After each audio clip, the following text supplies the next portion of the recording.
Inside the ultra-processed food problem, how modern diets got so toxic. We're breaking down what ultra-processed foods really are, why they've become nearly impossible to avoid, and whether they're slowly damaging your body without you even noticing. This is the truth behind the food on your plate. In today's video, we're going to explore something that has quietly taken over our grocery stores, our kitchens, and even our daily eating habits, yet most people still don't fully understand what it is. We're talking about ultra-processed foods, a term that has become a buzzword in conversations about nutrition, health, and the modern food environment. You have probably heard it from influencers, doctors, documentaries, and the media. But what does the term really mean? Are ultra-processed foods simply foods made in factories? Are they automatically bad? Or is the debate a lot more complicated than that?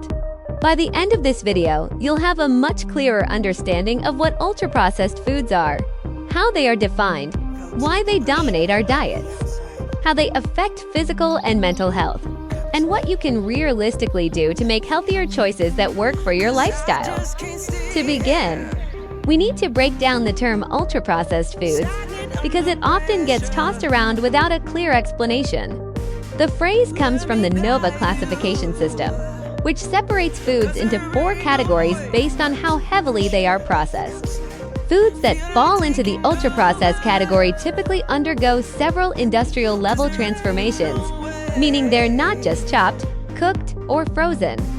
They're broken down into their chemical components, restructured, and combined with additives that most people don't use at home. Things like maltodextrin, flavor enhancers, hydrogenated oils, emulsifiers, artificial sweeteners, and synthetic colors are common features of ultra-processed foods. These foods often begin with extracted starches, refined oils, proteins that are isolated from their natural sources, or sugars produced in large industrial quantities. After going through multiple steps such as extrusion, molding, high-pressure processing, and chemical treatment, the final product becomes something entirely different from the raw ingredient it came from.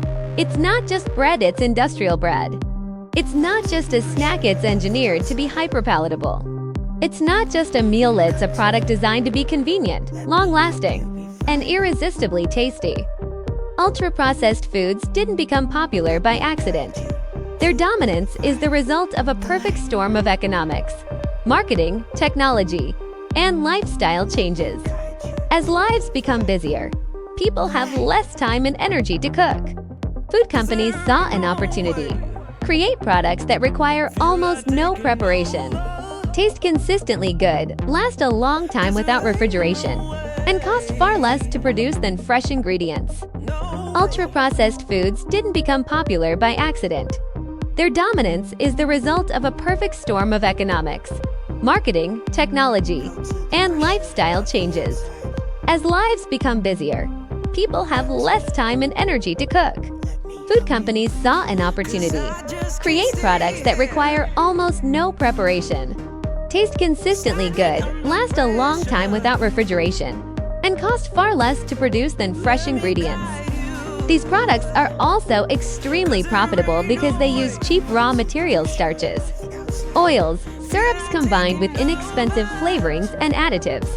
On top of that, decades of aggressive marketing have normalized processed snacks, sugary drinks, ready-to-eat meals, and packaged pastries as everyday foods rather than indulgences.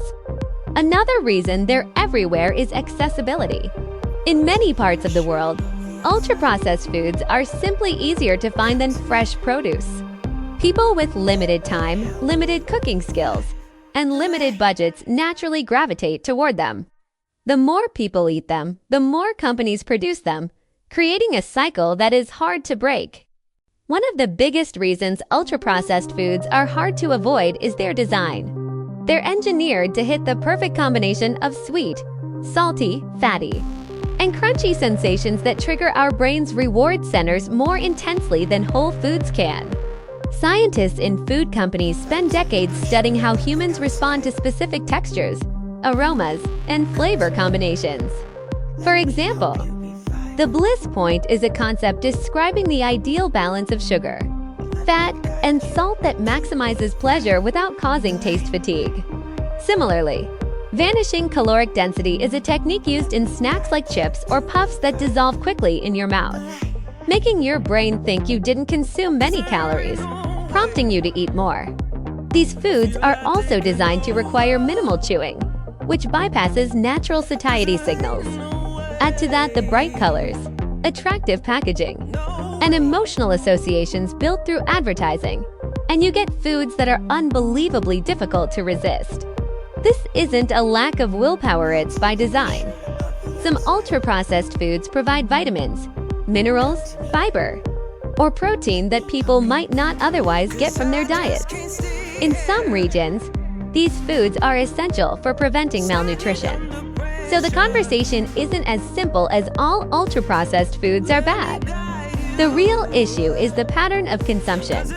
When diets become heavily dominated by these products, especially those high in added sugars, unhealthy fats, and sodium, the risk of chronic disease increases significantly. The danger comes from over-reliance, not occasional use. Now let's talk about the risks, because this is where the conversation becomes serious.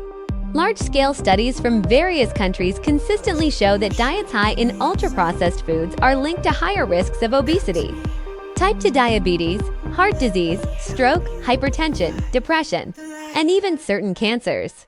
One reason is that many ultra-processed foods lack fiber, which is crucial for digestion, blood sugar control, and gut health.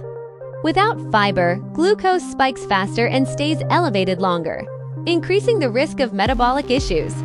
Another major problem is additives like emulsifiers and artificial sweeteners, which some studies suggest may disrupt the gut microbiome. Since gut bacteria play a role in immune function, mood regulation, inflammation, and nutrient absorption, any disruption could have significant long-term consequences. There's also the issue of chronic inflammation. Diets high in refined carbs, unhealthy fats, and chemical additives can create a pro-inflammatory environment in the body, which contributes to many chronic diseases. And beyond biology, there's behavioral impact. Because these foods are engineered to be addictive, they can override hunger cues and encourage overeating, leading to weight gain and other health problems over time. One aspect of ultra-processed foods that often gets overlooked is their effect on mental health. Emerging research shows a strong correlation between high consumption of ultra-processed foods and increased symptoms of depression and anxiety. While it's not yet clear whether UPFs directly cause these issues, several theories explain the connection. First, inflammation plays a major role in mood disorders, and highly processed diets tend to promote inflammation. Second, disruptions in the gut microbiome can affect the production of neurotransmitters like serotonin, which is heavily produced in the gut. Third, the rapid spikes and crashes in blood sugar caused by sugary and refined foods can lead to mood swings, irritability, and fatigue. Finally, psychological dependency on hyperpalatable foods can create a cycle of emotional eating, guilt, stress, and further cravings. So while the research is ongoing, it is clear that ultra-processed foods affect far more than just your physical health. Improving your diet doesn't mean you need to cook everything from scratch or swear off processed foods forever. The goal is to shift the balance.